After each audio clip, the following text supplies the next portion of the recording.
Derby. We are down to 8 teams as the NFL season winds down. 7 matches in the NPFL latest round of matches as league leaders Plateau United are whooped in Umuahia. Manuel Pellegrini's sack by West Ham makes it 6th Premiership managerial casualty so far this season, replaced by David Moyes, who picks job number 5 in England's top flight. Lakers snap losing streak in the NBA at 4. 3-time Grand Slam champion Andy Murray to miss Australian Open. Disappointing results for the 2 Nigerian teams on the continent. Rangers held in Mauritania, while Enyimba are beaten 1-0 by Parado of Algeria. And this is the number 1 sports show on radio. My name is Dick Giamontoimbo. Welcome to Sports Express, brought to you by MTN. Many thanks for joining us for Monday's edition of Sports Express, brought to you by MTN. International news takes a different tack this morning. But first, let's go to the NBA and relieve some of the results from the weekend. LA Lakers snapped their losing streak at 4 with a 108-95 victory over Dallas Mavericks. LeBron James, 13 points and 13 assists in that game. New Orleans Pelicans over Houston Rockets 127-112. Lonzo Ball, 27 points and 10 rebounds. Oklahoma City Thunder edged Toronto Raptors by just 1 point, 1997. Memphis Grizzlies defeated Charlotte Hornets 117-104. Denver Nuggets better than Sacramento Kings 108-95.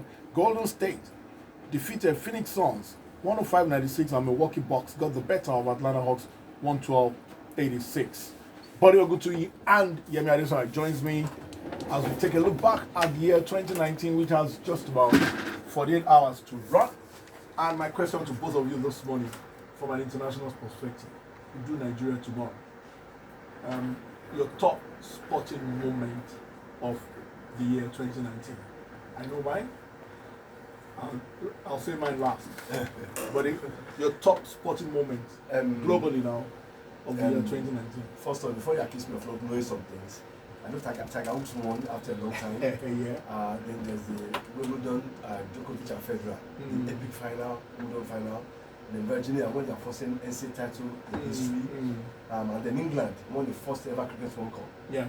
But my top 3, Toronto Raptors, the first NBA team outside of the United States. I always knew you were going to get to basketball. That's number 3. Number 2, women were allowed to watch football in Iran for the first time in 40 years. For me, that was a momentum change. And for me, the top sporting moment of 2019, DG, has going to be that emotional moment between Naomi Osaka and Coco Gauff. Remember, they played a game, and then Osaka crushed her, and then she started crying, and then the tournament started crying because she was trying to console her, and then they had that was a poignant moment. That was the moment of 2019 at the Vanquish and the Victor shine an emotional moment, and then the whole stage, everybody was, onions. That was it for me. Yemi? I think I'll go with the same approach. 3. I think Qatar winning their first Asian title. I think that was epic because of where they are coming from and the things that they're doing as a footballing nation. I think Manchester City winning a domestic treble, which hasn't been done, at least in my lifetime, hasn't been done. I think that's quite a huge achievement. And I think Anthony Joshua reclaiming the world title. I think that's another huge one. He becomes, I think, only the 4th man to be 2-time heavyweight champion. So for me, those are my 3 top sporting moments. What kind of year has it been for you guys? I know I said we'll do Nigeria today. If we think of Nigeria, we have so much to say, but what kind of year has it been? As a Villa fan, it's been Okay, Villa don't let us run out of time. Let me give you mine. My number 3 is Lewis Hamilton winning Formula 1, because there was a lot of pressure this year, and a lot of young guys, Charles Leclerc, Mad Max came up, and he faced that, and he got that done. My second moment has to be, maybe because I played a bit of cricket in school, has to be Ben Stokes batting at the Ashes. I think at the Ashes, that was tremendous. Given the fact that England batter seemed to collapse. The way he held on, and the one that, and for me, my top sporting moment of the year, maybe coincidentally I was in the United States when it happened, Tiger Woods winning a major again, and the whole United States media went, but it was crazy. Went into meltdown. It was because you are there. The regular, I was following it. I wanted him to win because I had an argument with people that I felt people like Tiger Woods, you can never write them off. You can't even write anybody off, So the way he won that, the whole, but you didn't really see any, the regular news channels that you would think will not be interested and all that. It went to meltdown. Everybody went into meltdown. And it was such a poignant moment, especially what I liked about it was, when golfers win, everybody, but every other golfer in there was happy for Tiger Woods. And it was impressive because I think they all know that a champion Tiger Woods makes more money. More money for everybody. Right. Yeah, that's the way it is. So it's been an interesting year. Tomorrow we'll do Nigeria. We'll find whether we can find some positive things to take from Nigeria. That's a different international newsreel for today's show, second to the last day of the year. We return with the Nigerian sports scene action to talk about after the break. It's the Nigerian sports scene on Sports Express, brought to you by MTN. Body Oguntu is here. And well, interesting to know that on New Year's Day there will be matches played in the MPFL. Hey, that's good to hear. But first, results of the matches played at the weekend. Of course, Rangers and Enyimba were on the continent, and there were two disappointing results in the CAF Confederations Cup Group A. Rangers goalless at Nodibo of Mauritania, a game that Body felt Rangers should have won.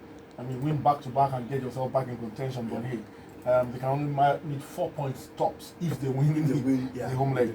And in Group D, Parado defeated Enyimba 1-0. We have to say, Buddy, that these are disappointing results. They are, especially for Enyimba. Enyimba didn't play well at all.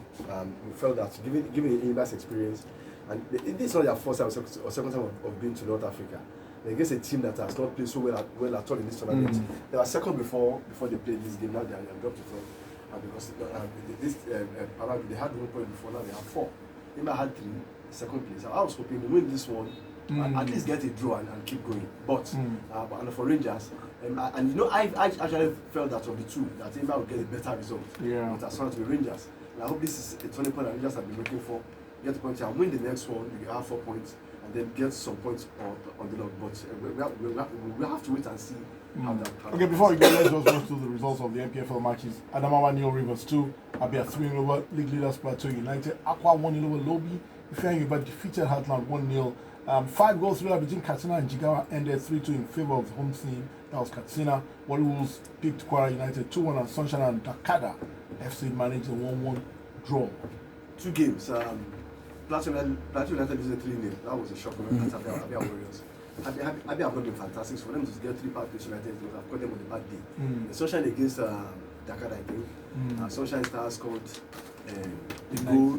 They scored the goal in dressing room time. All right, that was a new one. We'll return with the World Soccer Report in a minute. Welcome back to the World Soccer Report on Sports Express, brought to you by MTN. Yemi Adesanya is back here in the studio, and it was all about the Premier League, and all the talk now is not about the football, not about the fantastic matches. It's all about that man they call VAR. But first, let's rush through all the results. Wolves defeated Man City 3-2 in a pulsating game on, I think that was on Thursday. Friday, sorry. Man City 2 up, 1 man down, but Wolves pulled it out of the hat and won that game 3-2. Arsenal lost at home to Chelsea, 2 late goals by Chelsea in the London Derby, 2-1. Liverpool 1-0 over Wolves, controversial game, VAR and all of that. Man City 2-0 over Sheffield United, another game full of VAR controversy. Norwich 2-2 with Tottenham, another game with VAR controversy because Pukki scored what looked like a perfectly good goal to have given Norwich a 2-0 lead. It was chalked off. Burnley 0, Manchester United 2, good Christmas period for United, 2 wins out of 2. Newcastle 1, Everton 2. He's 1-2 on the bounce, Carlo Ancelotti, hasn't he? West Ham 1, Leicester 2, and it was the second string Leicester side, and that led to the 5th managerial casualty of the Premier League season. Manuel Pellegrini sacked, replaced by David Moyes. Watford 3-0 over Aston Villa, Watford 10-man. Watford, he is recovering them. Back-to-back wins. Southampton 1-1 with Crystal Palace. Armpit offside this time. Zaha's armpit was caught offside. His armpit. Brighton 2-0 over Bournemouth. Yemi, we want to talk about the football, but we can't run away from the VAR. I feel in England, it's like we used to what we call in local parlance over syllabus. You know, they are overdoing it. VAR is supposed to check for the protocol says clear and obvious errors. They are checking for every possible error, and it's as if their mandate is to make sure goals are disallowed. I don't get it. I wish I could explain in favor of the English, but I can't. It's becoming absolutely ridiculous what they're doing with this VAR course, especially when it relates to offside and handball. How is the player's finger? Offside. Can you score with your finger? Toe. No, so start picking nose and Nose. shoelace itself. Shoelaces, the breeze will blow somebody's shoelaces And then you you- walk around, and it's offside. It's getting ridiculous. What happened to giving the striker Exactly the benefit of the doubt, especially when when some of those decisions are made, you find out that the team that concedes a goal don't even complain. Nobody complains, but then VAR now decides to comes say, "Let us check."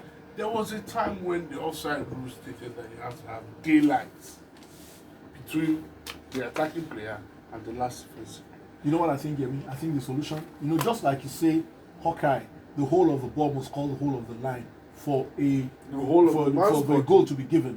To cross the offside I line. think there must be clear daylight between the two bodies to give offside. Once any part of the bodies are in line, because the human eye cannot pick that. Once any part of the body is in line, hey, you should let it go. It's as good as saying chop off the arm.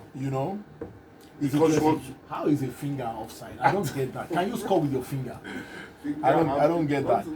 Interesting story before we go, Yemi. Dortmund have signed Erling Haaland. Yeah, The man has moved to Dortmund. I think it's a good move for him. I think the Premier League would have been too much pressure on him. And Genoa have sacked Thiago Motta.